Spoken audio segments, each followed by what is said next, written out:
Muy buenos días, profesora y compañeros. Nosotros somos el equipo 7 y está conformado por Castillo Durán Iván Yamael, Barragán Olmedo Elian Yael, Casimiro Catitla Kevin Giovanni, González Arroyo Ángel Manuel y Teja Muñoz David Sofaro.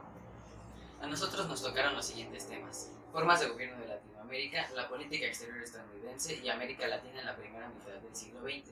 A mí me tocó hablar sobre formas de gobierno de Latinoamérica. El continente está conformado por 35 países y es considerado el segundo continente más grande, solo superado por Asia.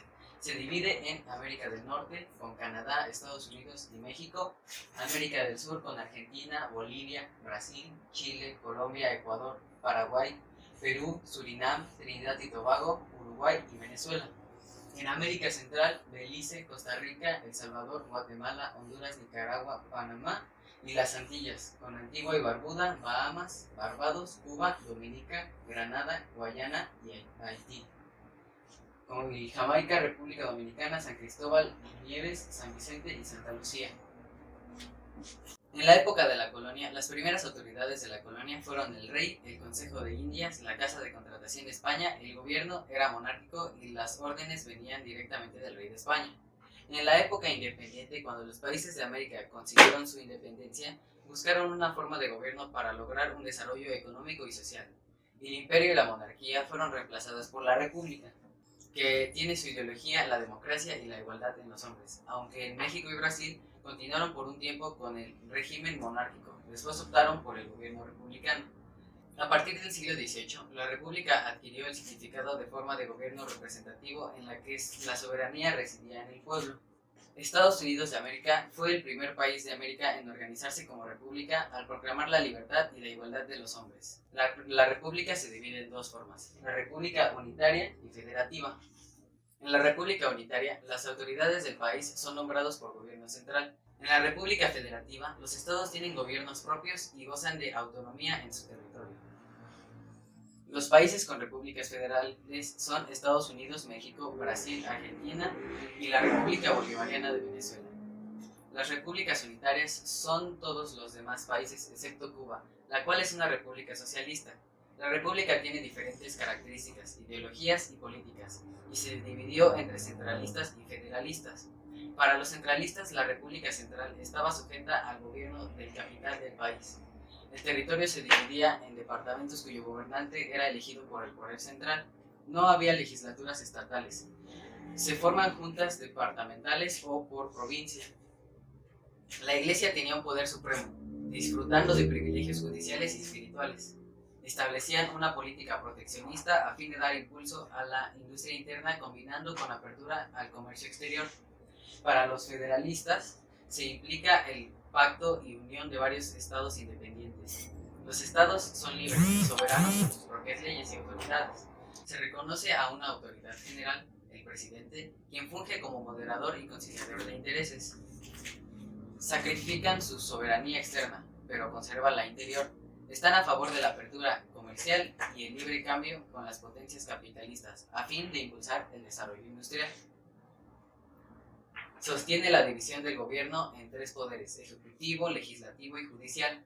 También algunos países formaron partidos políticos que a su vez se dividieron en liberales y conservadores. Las características de los liberales son lucha por la libertad de expresión y de pensamiento, defensa de la soberanía popular; propone como forma de gobierno la República Federal, la educación laica y científica, la separación de la Iglesia y del Estado, la abolición de los fueros eclesiásticos y militares. Los conservadores conservaban la religión católica como única, proponían la protección de los bienes eclesiásticos, presentaban como forma de gobierno una monarquía o, en su defecto, una república central. Planteaban mantener la educación en manos de la Iglesia. Actualmente podemos ver igualmente la división entre demócratas y republicanos en Estados Unidos y en nuestro país, que existen los partidos políticos de derecha e izquierda como ejemplo.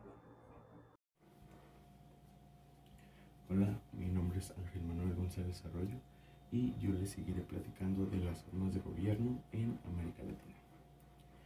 Básicamente, en América Latina la estructurización del régimen político se podía rastrear en las labores de la lucha de la independencia.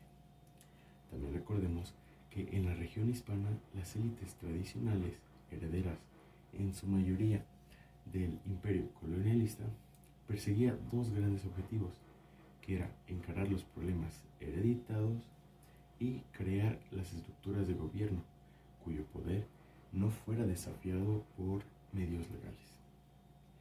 Pero a lo largo, ambos objetivos serían incompatibles, ya que estas estructuras creadas eran una especie de seguro contra reformas necesarias, para después ser pedidas y proclamadas por los poderes políticos, religiosos, sociales, culturales y económicos. Pero también hay que tomar mucho en cuenta que a pesar de su inestabilidad en la política latinoamericana, no era tan caótica, ya que gracias a ciertas instituciones y reglas no escritas podían normar la conducta pública, quienes más adelante fueron los que garantizaron el orden basado en la lealtad y mantener unida a la sociedad. Este tipo de estructurización del orden social reprodujo una ciudadanía que obedece generalmente por la antigüedad y tradición, donde la ley es siempre disponible en el sentido que está expuesta y puede ser editada o cambiada por cualquier interés considerado superior. La proliferación y la estabilización de instituciones orientadas por esta lógica han terminado por perpetuar los males que se proponía combatir. Han sido incapaces e ineficaces para aplicar la ley, minando la cooperación, ya que la política en muchos casos no dependía de algún poder constitucional o institución, sino de las promesas personales de las élites y los caudillos políticos y económicos. Es decir, y por ejemplo también, toda propuesta impuesta por quien como gobierno ocupa el Estado un momento, aun así fuera ilegal o no, esta sería aplicada, que hasta el día de hoy se sigue naturalizando y se sigue usando. También hay que señalar que en el presidencialismo, como forma constitucional, en quien recae la responsabilidad de la toma de decisiones de naciones o la política, es un concepto estadounidense del poder político, ya que la institución presidencial se creó en América, ya que cuando los estados europeos empiezan a practicar el gobierno constitucional eran monarquías y tenían un jefe de estado que era hereditario. Sin embargo, pues estas monarquías ya no se practican tanto, ya que se toma más el presidencialismo, que ahora domina mayor parte del mundo. Así, en esta perspectiva, el presidencialismo ha sido un régimen donde el presidente es titular del poder ejecutivo, elegido mediante el voto popular del Estado o de la sociedad, y que se sigue practicando hasta el día de hoy. Existen dos criterios mínimos para definir a los sistemas presidenciales. Por un lado, el criterio definitorio de un sistema presidencial es la elección popular directa o casi directa del jefe de Estado por un tiempo determinado, el cual puede variar de 4 a 8 años. Y por parte, los sistemas presidenciales, el gobierno o el ejecutivo, no son designados mediante el voto parlamentario. Es el presidente quien a su discreción nombra y sustituye a los miembros del gabinete, y aún en el caso de censura parlamentaria no se viola este criterio, ya que sigue siendo el presidente el que retiene el poder de nominación. El gran problema con esta dinámica consiste en la primacía casi absoluta del presidente, lo cual genera un esquema en el que cada miembro, cada mandatario puede monopolizar los canales de agregación, dejando de lado el resto de las instituciones.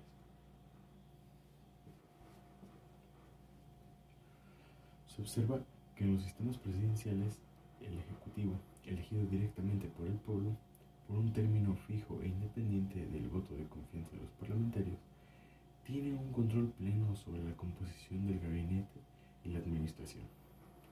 No obstante, la evaluación del presidencialismo ha funcionado mal por mucho. La única excepción la constituye Estados Unidos, pero los demás sistemas presidenciales se ha sucumbido regularmente a golpes de Estado. Cada mandatario puede monopolizar los canales de agregación, dejando de lado el resto de las instituciones.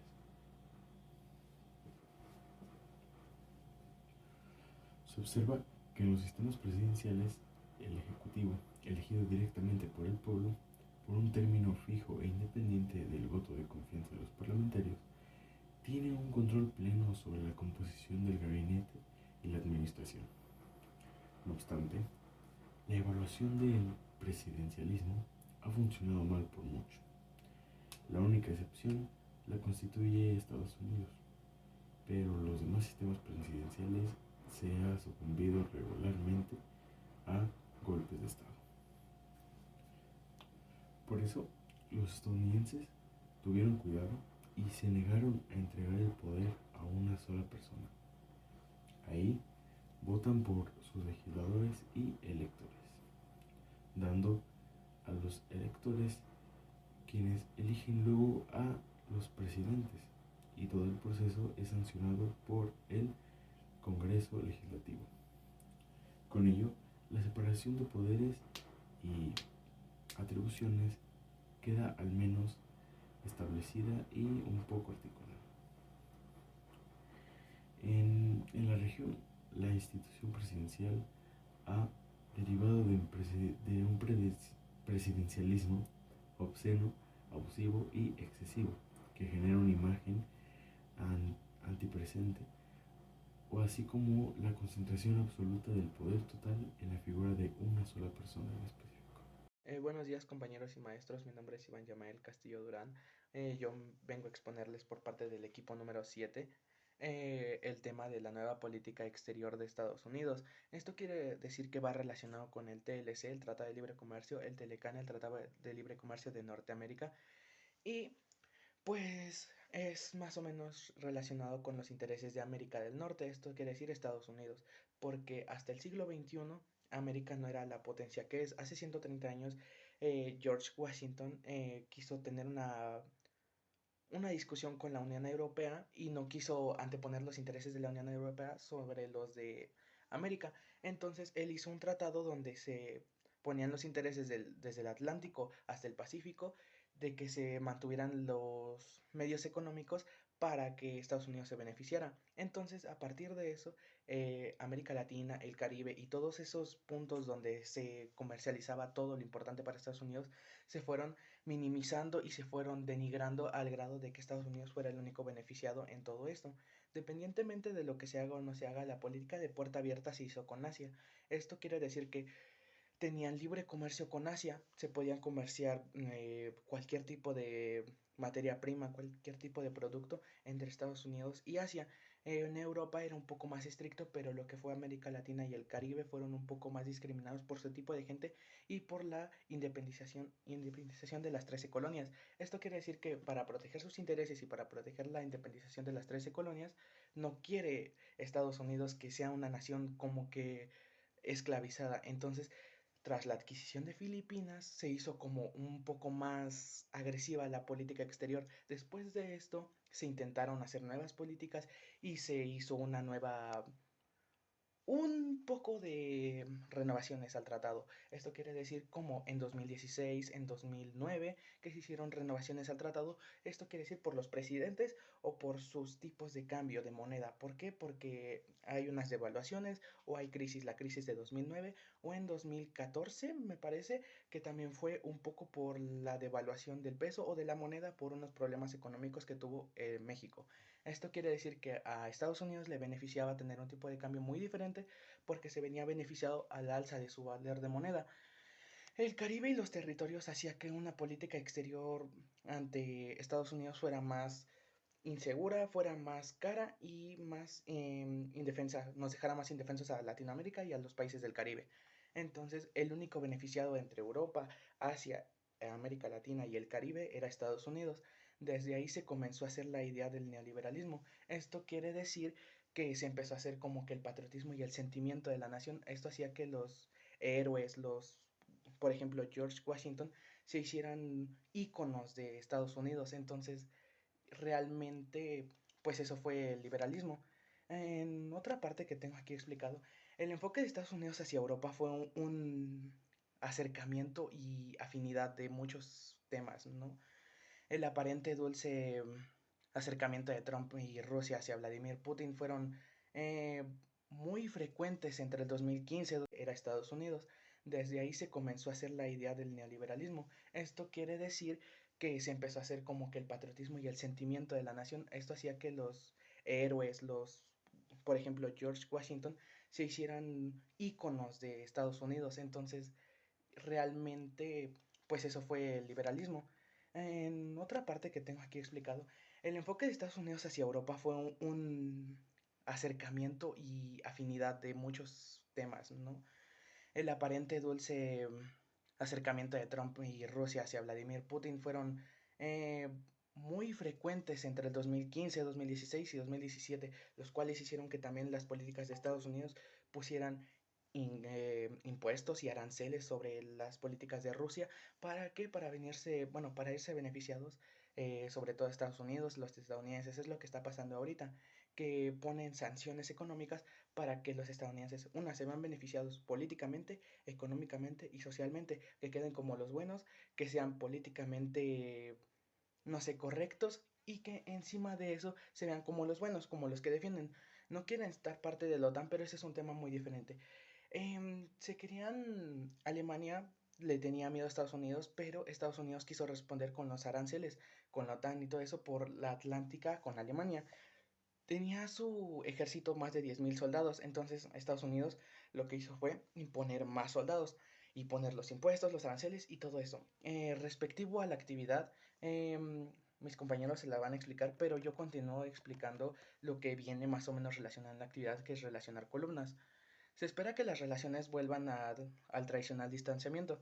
Esto quiere decir que Estados Unidos planea, si Rusia calma o cualquier tipo de cosa, por ejemplo, hace 130 años que hablaba al principio, si Rusia calma o cualquier país del Caribe, bueno, de la Unión Europea o de Asia, imponen sus impuestos, a América no le conviene. Entonces lo que pone América es hacer los impuestos, hacer mucho más presión. ¿Para qué? Para que le convenga. Esto realmente solo viene al repaso de la nueva política exterior. Es la vieja y la nueva. Estos dos temas me tocaron a mí. Ya les expliqué la vieja, que fue de la potencia que no era antes América, y ya les expliqué la nueva, que fue lo que pasó más o menos en 2017, y pues de 2009 a 2017, que fue por el mandato de Trump y algo así. ¿Por qué? Porque ahí se manejaron muchas cosas. Como que el presidente Trump era más como ver por su país. Entonces era como que por eso solo imponía cosas que le beneficiaran a él, a su país. Y eso hacía un sentimiento de patriotismo, eso hacía que lo quisieran en su país.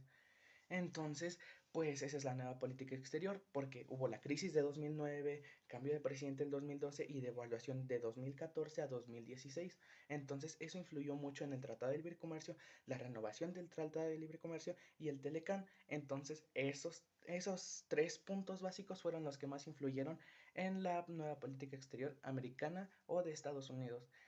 Por mi parte, esto es todo. Muchas gracias. Buenos días, maestra y compañeros. Mi nombre es David Zafateja Muñoz y hoy voy a hablarles acerca de lo que era América Latina en la primera mitad del siglo XX. Bueno, durante el primer tercio del siglo, muchos estados latinoamericanos estaban experimentando un notable crecimiento económico, el cual se basaba básicamente en las exportaciones agrícolas y en las exportaciones mineras, lo cual no modificó para nada ni sustancialmente su estructura social ni su estructura política. Por otro lado, México estaba sufriendo una década de convulsión revolucionaria que desembocaba a un régimen de virtual partido único, pero no antiliberal. Las dificultades de los años 30 dieron lugar a que en varios países cobrara fuerza un nacionalismo económico que estaba orientado en reducir la dependencia del exterior. La creciente influencia de los Estados Unidos originó sentimientos de rechazo tanto en sectores de derecha como de izquierda. Por otro lado, en Sudamérica en el siglo XX, el trazado de las fronteras latinoamericanas era casi idéntico al que conocemos hoy en día. El cambio más importante se produjo en 1903, que fue cuando Panamá se separó de Colombia. El conflicto que se llevó a cabo fue acerca de unas antiguas provincias de peruanos, de Arica y Tacna, que Chile había ocupado a título temporal en 1883. Fue resuelto pacíficamente en 1929 por Rada Figueroa, que atribuyó Arica a Chile y Tacna a Perú. Por su parte, el conflicto entre Colombia y Perú por la región de Leticia quedó resuelto por el Protocolo de Río de 1934, que lo atribuyó a Colombia. 7 años después, en 1941, se dio un conflicto por el área amazónica fronteriza entre Ecuador y Perú, la cual se dio lugar a una guerra entre ambos países, pero fue resuelta de manera rápida y de manera favorable a Perú, gracias a la Conferencia de Río de Janeiro en 1942. En contraste con todas las experiencias europeas de esos años, los conflictos interamericanos fueron mínimos. La guerra más grave que sucedió en América Latina fue durante el siglo XX, que fue la guerra que enfrentó Paraguay y Bolivia entre los años 1932 y 1935. En dicha guerra costó decenas de miles de muertos. Ambos países se disputaron el semidespoblado territorio de Chaco, acerca del cual no se había llegado a un definitivo acuerdo fronterizo, y en él se esperaba que hubiera importantes reservas de petróleo. La suerte de armas favoreció inicialmente a Bolivia, pero no tardó en producirse una contraofensiva de Paraguay en 1935. En 1935 se llegó a un alto al fuego que favoreció la mediación de los cancilleres americanas, y el Tratado de Paz fue firmado en 1938, ya con Paraguay reconociendo su posesión de la mayor parte del territorio disputado. El desarrollo económico de varios países latinoamericanos se vio reflejado debido al interés de países industrializados que actuaban según sus necesidades. Esos países necesitaban más de las materias primas para sus industrias y mercado donde vender los excedentes de su producción de las fábricas. La instalación de ferrocarriles se hizo para poder llegar más rápido y en mayor cantidad las materias primas desde el interior de los países. Los países monoexportadores fueron clasificados en 3 tipos, según el historiador brasileño Celso Furtado, entre los cuales estaban los exportadores de productos agrícolas de clima templado, los exportadores de productos agrícolas de clima tropical y, por último, los exportadores de minerales. Los más beneficiados en la economía agroexportadora eran los oligarquías. Los dueños del poder económico y político desde el gobierno impusieron el liberalismo económico, permitiendo el libre comercio de cobro exterior, que tenía como consecuencia la libre importación de productos manufacturados políticamente. Los oligarcas latinoamericanos impusieron democracias muy limitadas con un derecho al voto muy restringido, excluyendo a la mayoría de población. Por otro lado de la situación económica se redujo de las importaciones. En 1925 el 62% de la población trabajadora estaba ocupada en el campo. En 1945 esa cifra había reducido a un 45%. Los campesinos, los que contribuyeron a mantener los trabajos, se les bajó el salario con respecto a la inversión capital en la producción de bienes manufacturados. En ese aspecto se crearon nuevas industrias y por lo tanto aumentó el número de empleos. El populismo fueron algunos de los movimientos políticos que se desarrollaron en América Latina entre los años 30 y 40, que se caracterizaban por su posición oligárquicas y a los partidos tradicionales. Las medidas que favorecieron a los sectores populares y de las clases medias fueron los aumentos salariales, la salud pública y la extensión de la educación. El populismo se proclamaba como antisocialista y anticapitalista. Y pues eso sería todo de mi parte. Gracias por su atención. Excluyendo a la mayoría de población. Por otro lado de la situación económica entre 1930 y los años 60 fueron que los países de América Latina exportaron menos cantidad y a menor precio. El descenso de los ingresos de dinero en los países latinoamericanos hizo que el pago de las deudas externas fueran más difíciles y para poder enfrentar los pagos de las deudas